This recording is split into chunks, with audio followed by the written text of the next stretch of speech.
السلام عليكم ورحمة الله وبركاته. الحمد لله على إحسانه والشكر له على تفضله وامتنانه، ولا إله إلا الله تعظيما لشأنه، وأشهد أن محمدا عبده ورسوله داعي إلى رضوانه وعلى آله وأصحابه وإخوانه. أما بعد. إخواني في الله, we are continuing our lecture series regarding the signs of the Day of Judgment. Yesterday we took sign number 41, كثرة الكذب وعدم تثبت في نقل الأخبار. There will be a lot of fake news, a lot of lies that are going to be said, and this is from the signs of the Day of Judgment.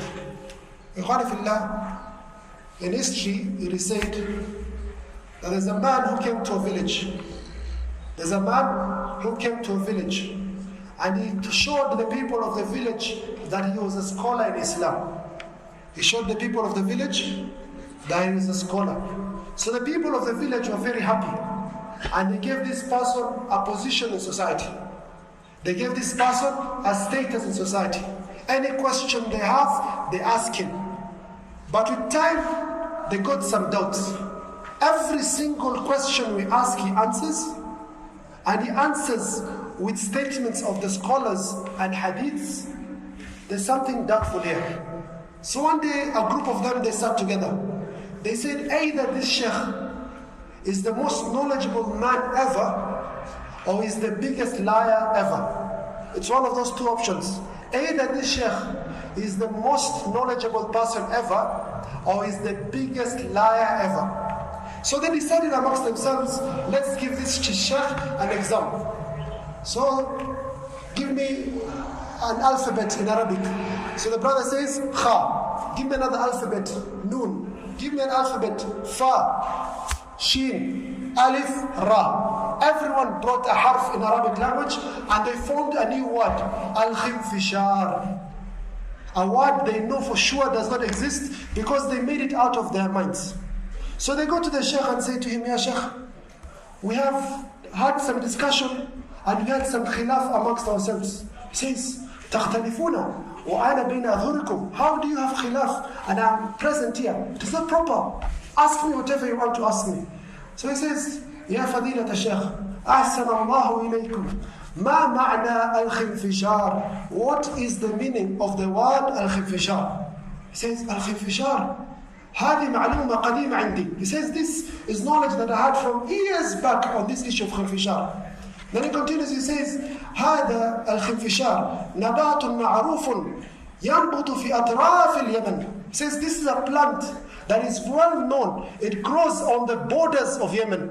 The southern, the northern, the west, we don't know. It grows on the borders of Yemen. And this khifishar, if an animal eats it, it stops production of milk. So some people who do haram, they give a khifishar to the cows and the camels so that the milk does not come out for 3 days, and after 3 days the milk comes out a lot. And this is khiyana. And the Arabs have also spoken about khifishar. They have said it in their poetry, لَقَدْ عَقَدَتْ مَحَبَّتُكُمْ فُؤَادِي كَمَا عَقَدَ الْحَلِيمُ وَالْخِنْفِشَارُ. And the Prophet Muhammad has narrated a hadith to this regard.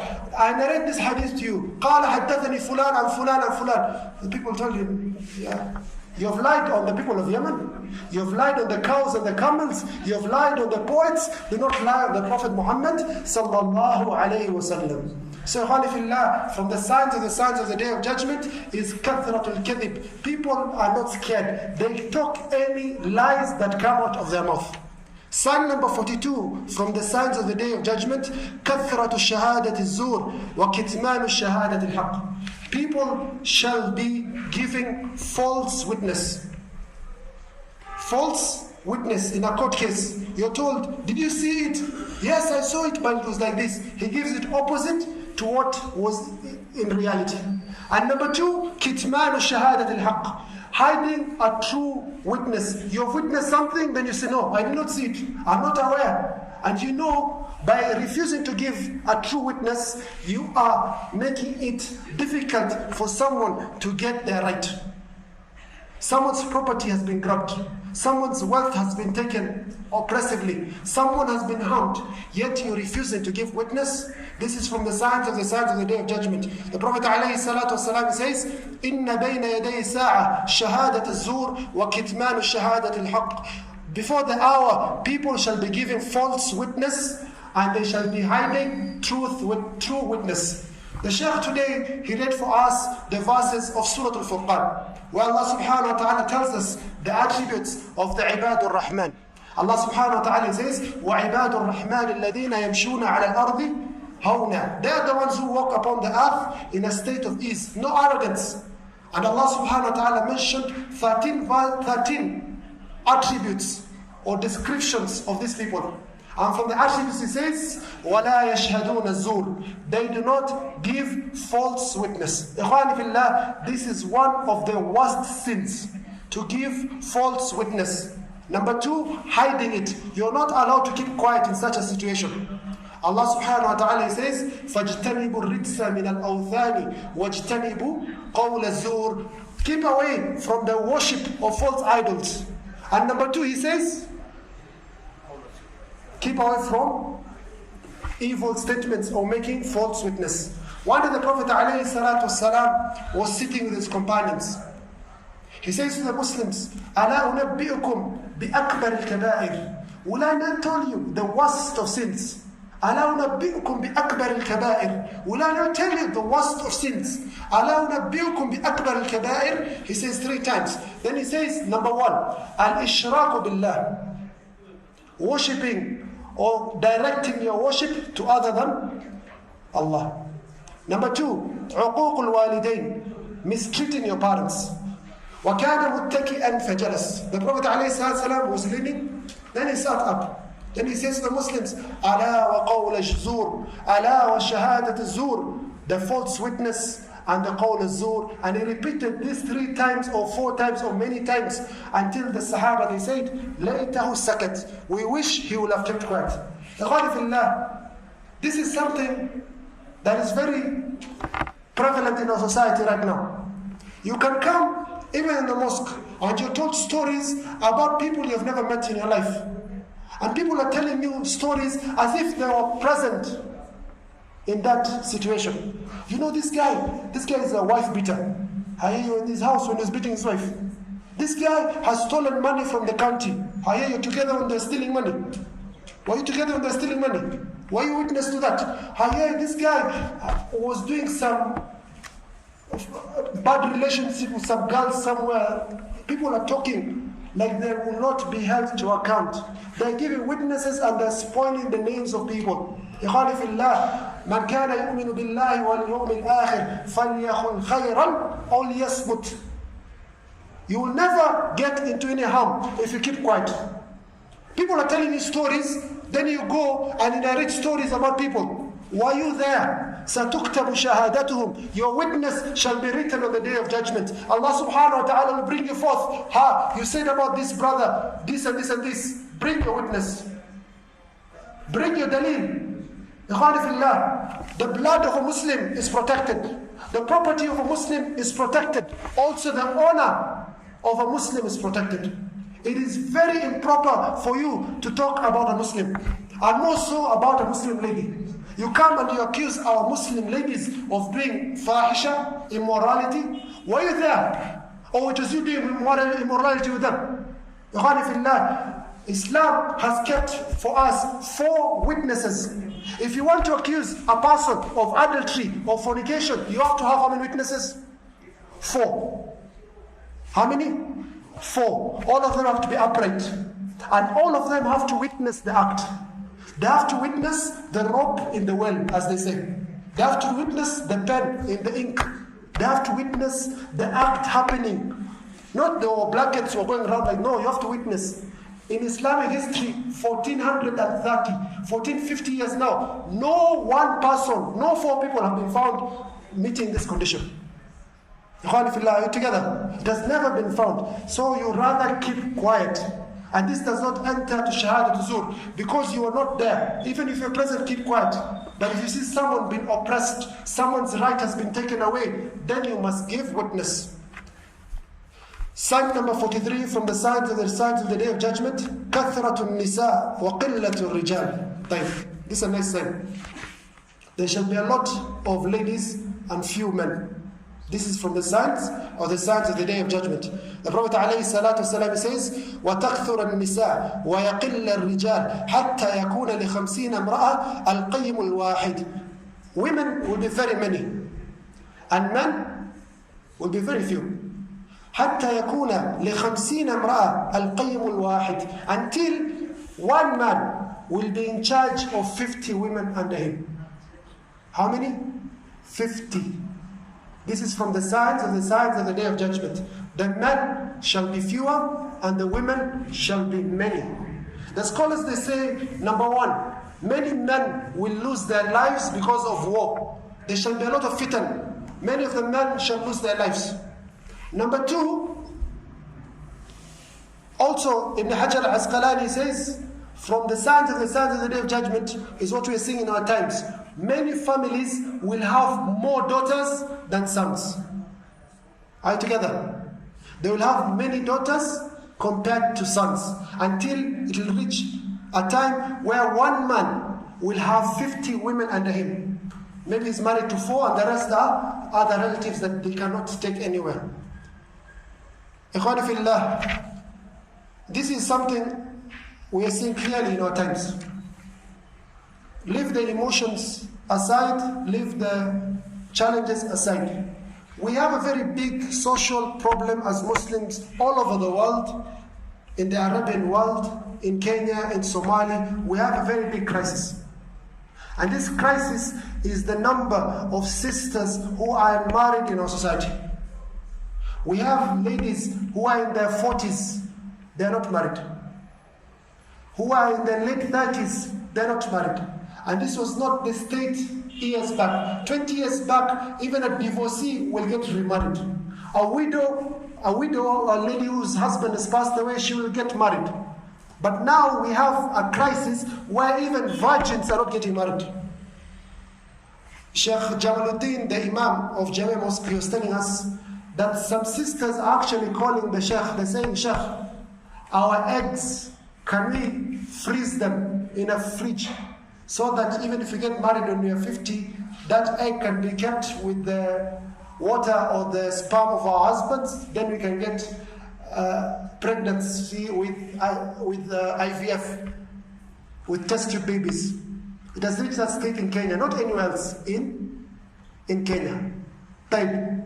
We have such a crisis where our sisters are not getting married. What is the solution? You get married for? Yeah, who else? Question. وَإِنْ خِفْتُمْ أَلَّا تَعْدِلُوا فَوَاحِدَةً وَإِنْ خِفْتُمْ أَلَّا تَعْدِلُوا. Allah says in the Quran, if you're fearful that you will not be just, then you marry how many? 1. Amongst all you men, all of you are oppressors. All of you oppressors. All of you are dhalama. Answer. Afikum udul. There are people amongst you are just. Who amongst you are just? Who amongst you are oppressors? There's no camera here. There's no need to hide today. Just say the truth. There's no camera. Today we kept the camera away. Say the truth. All of you are oppressors. Who are oppressors amongst you? There are 2 options. Either you're oppressors or you're just. Who amongst you is oppressive? Who amongst you is just? You cannot be Ashab al-Araf. You cannot be... No. إخواني في الله إن كنت تستطيع, if you are able to take more than 1 wife, please do so. The state of our society is really crying out. When you have our sisters, they go and they run away with the disbelievers. You had the case a few months back. That lady who we thought she was kidnapped. What did she do? She was actually the kidnapper. She ran away with her kafir. In Nairobi. You remember this story a few months ago? Yeah. True or false? It happened in Nairobi. In Nairobi, she kidnapped and she was fornicating with a kafir. And she's not the only case of Muslim ladies who have gone to the other side. We have seen a number of them even leaving the religion of Islam for a simple issue like marriage. Yes, there's challenges when you marry. Even if you are the best of people, when you marry, then all things that you don't even know where they came from, you become the worst of society. But you have to be patient. You have to be really patient. These challenges are there. 1 month, 2 months. If you're a wise man, you will look after your houses very well. So from the signs of the Day of Judgment, كثرة النساء وقلة الرجال. Now.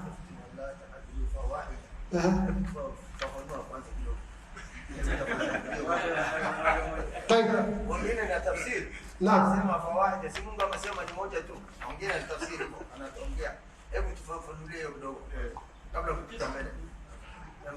There's a hadith I remember we were studying. Allah subhanahu wa ta'ala says in the Quran, إِنَّ الصَّفَا وَالْمَرْوَةَ مِنْ شَعَائِرِ اللَّهِ. That Safa and Marwa is from the signs of Allah subhanahu wa ta'ala.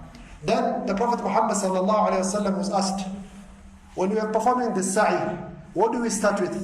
He says, "Ibda'u bima bada Allahu bih." Start with what Allah subhanahu wa ta'ala has started with.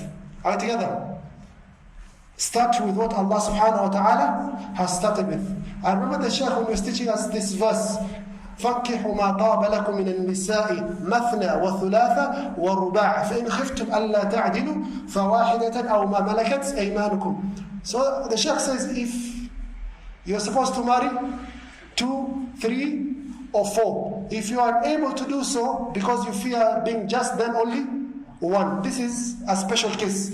So I told the Shaykh, "Ibda'u bima bada Allahu bih." You should start as a Muslim with what Allah subhanahu wa ta'ala started with in the verse, which is 2, 3, and 4. فَضَحِكَ Shaykh. So ikhwani fillah, al-adl, justice is only when it comes to 2 things. Do not confuse justice with all other things. Al-justice, al-adlu fi shay'ain ithnain. Al-mabit wal-nafaqa. If you spend 1 night here, you have to spend 1 night here. Are we together? Al-mabit. You spend 1 night here, you spend here. The Prophet ﷺ, before he died, he had 9 wives. So he used to spend every day 1 night in the house of each of his wives. However, one of his wives, Sauda, she gave her day out to Aisha binti Abu Bakr as-Siddiq. So you have to spend 1 night in each house. Some brothers have different tables. You can spend 2 nights here, 2 nights here, 3 nights here, 3 nights. So that's acceptable. Number 2, an-nafaqa. Whatever you give this family is what you should spend also on this family. Be just. But however, you have to look at other factors. This lady has 10 children, and this one has only 1 child. She cannot be the same. But you try yourself to be just to both. Even with the issue of okay, there are too many children here. Thank you. The last issue we're taking today is sign number 44, كثرة الموت الفجأة. Prophet عليه الصلاة والسلام says, إن من أمارات الساعة أن يظهر موت الفجأة. From the signs of the Day of Judgment, they shall be sudden death. People will be dying suddenly out of no reason, apparent reason. They were neither sick, there was no accident. You just say, Fulan ibn Fulan has passed away. We are having his Salatul Janazah at this time. Kathratul Mawtul Faj'ah. And this sign has been very clear in our times. And more so in the past 2 years. I don't think there's a time in our entire life we have seen death like in the last 2 years. Go to Langata, look at 2014, 15, 16, 17, 18, 19. Then look where the qabr for 2020 starts. Half of the graveyard is 2020 and 2021. Many Muslims lost their lives in these 2 years. Every day we have janazah here. We have become like Al-Haramain. As-salatu ala al-maut. Every time we pray salat janazah. Yes, it's fadl for us. But how many of the people we're losing through Mawt al-Faj'ah? Sudden death.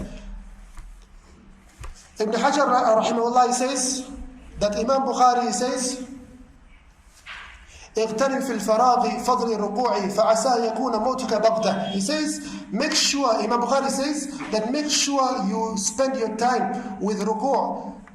perhaps your death will come suddenly. Ibn Hajar says, although Bukhari said this, Muhammad ibn Ismail Bukhari, also his death came suddenly. Muhammad ibn Ismail Bukhari is amongst the people who had a sudden death. What happened? Imam Bukhari, he finished his great book, Sahih Bukhari. He took almost 16 years. And the scholars were very happy. And all the Muslims in the world, they loved this man, Muhammad ibn Ismail al-Bukhari, who has the most authentic book after the book of Allah subhanahu wa ta'ala. So one day, he goes to a city, Naysabur, a city in Khurasan called Naysabur. And the sheikhs, they welcome him nicely. Amongst the sheikhs is his own sheikh, Muhammad ibn Yahya al-Dhuhli. He welcomes him. Then Bukhari starts giving his lectures. And the students leave the gathering of Muhammad ibn Yahya al-Dhuhli, and they all come to the class of Imam Bukhari. Imam Bukhari all of a sudden has 20,000 students attending his class. 20,000 students attending his class. The Shaykh Muhammad bin Yahya al-Dhuhli, one of the Imams, one of the great scholars, أعلم الناس بحديث الزهري الذهلي, the most knowledgeable who comes with the hadith of Zuhri is this man, Imam Muhammad bin Yahya al-Dhuhli. He became jealous. He became jealous. And this is something that happens amongst scholars who live at the same time. It is an aib that is there amongst scholars. Some scholars, they get jealous of their fellow scholars and they talk badly about them, or they cause fitna amongst them. So Muhammad ibn Yahya al-Dhuhli was brought for news that Imam Bukhari is speaking something about the Quran, and that the Quran speaking it is a creation. So he got very angry and he declared that Muhammad ibn Ismail al-Bukhari, the great Imam of the Muslims, is a heretic, is a mubtadi', is an innovator, and he should not be allowed to teach in any place of the lands of the Muslims. So Imam Bukhari, all the students left him, except two students, Imam Muslim, who was the second most authentic book after the book of Allah, the Sahih Imam Muslim. He only remained with Imam Muslim and another of his students. Everyone left him. Then Bukhari, he lives in Naysabur, he goes back to his hometown, Bukhara, and the people do not want to see him. Everyone is talking badly about Imam Bukhari. He leaves Bukhara, he goes to Samarkand, and he's traveling and he's very heartbroken because of this fitna. Because of this heartbreak that the Imam went through, he passed away out of huzn, out of sadness, a sudden death on the day of Eid al-Fitr, the year 256 of the Hijri calendar, at the age of 62. He was about to reach the age of 63. And we mentioned this benefit previously, although we do not know what it means. Many of the greats of Islamic history, they died at the age of 63. The Prophet Muhammad sallallahu alaihi wasallam, he died when he was 63.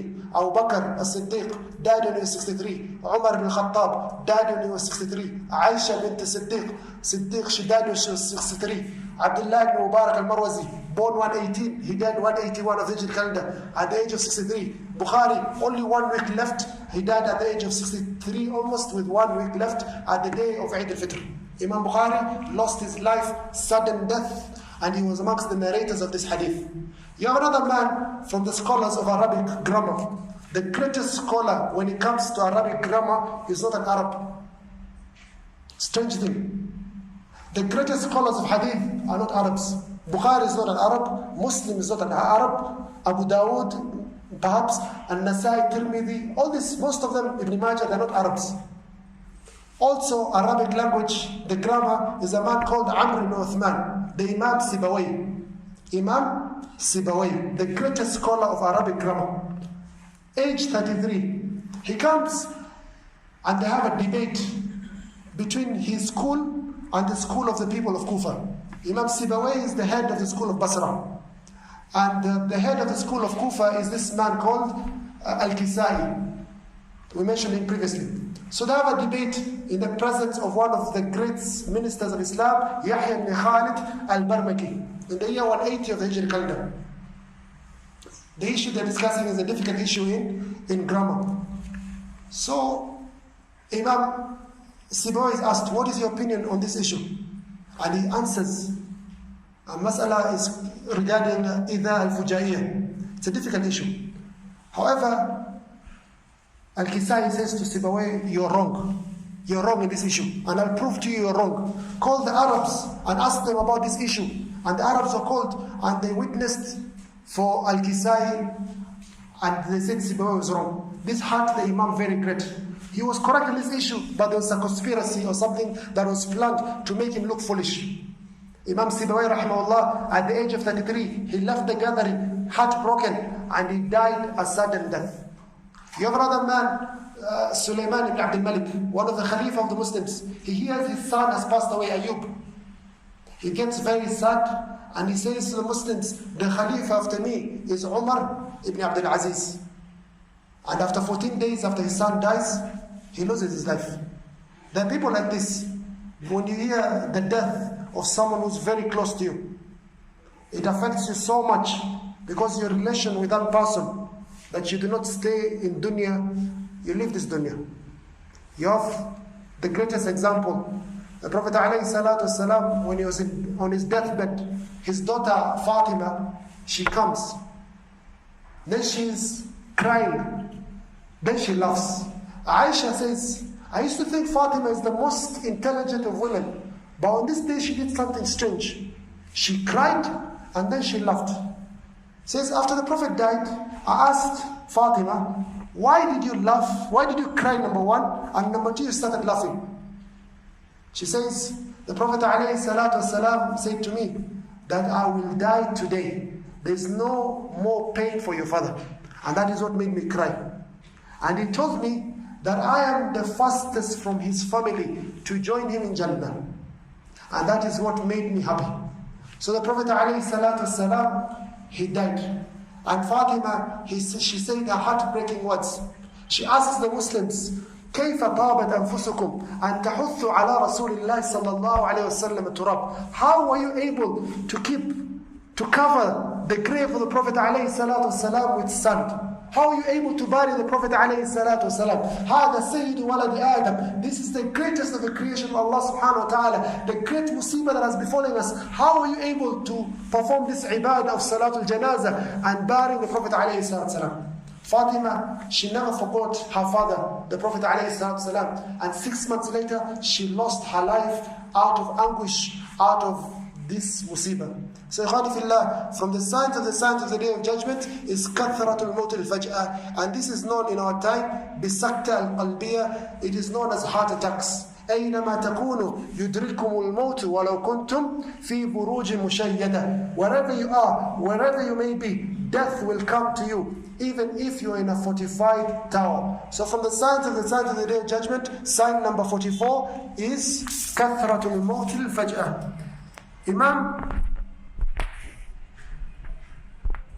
Imam Bukhari rahimahullah says, فكم من صحيح مات من غير علة وكم من سقيم عاش حين من الدهر وكم من فتى أمسى وأصبح ضاحكا وأخفانه في الغيب تنسج وهو لا يدري. He says, how many people who are in a good state of health and they died with no disease, and how many people who are very sick and they lived for a very long time. وَكَمْ مِنْ فَتَى أَمْسَى وَأَصْبَحَ ضَاحِكًا. And how many young people in the morning and the evening they were laughing and their kafan was being sewed for them, was being prepared for them. وَهُوَ لَا يَدْرِي. وَكَمْ مِنْ صِغَارٍ يُرْتَجَ طُولُ عُمْرِهِمْ. And how many young kids you feel that this kid will grow up and be a professor and be a pilot. وَقَدْ أَدْخَلَتْ أَجْسَادُهُمْ ظُلْمَةَ الْقَبْرِ. And short while later, their young bodies, they enter the darkness of the grave. وَكَمْ مِنْ عَرُوسٍ زَيَّنُوهَا لِزَوْجِهَا وَقَدْ قُبِضَتْ أَرْوَاحُهُمْ لَيْلَةَ الْقَدْرِ. And how many brides were prepared for their husbands and they died on the day of their marriage. From the signs of the Day of Judgment is that there will be kathratul mawt al-faj'ah. There's also another line of poetry that I wish to share with you as we conclude.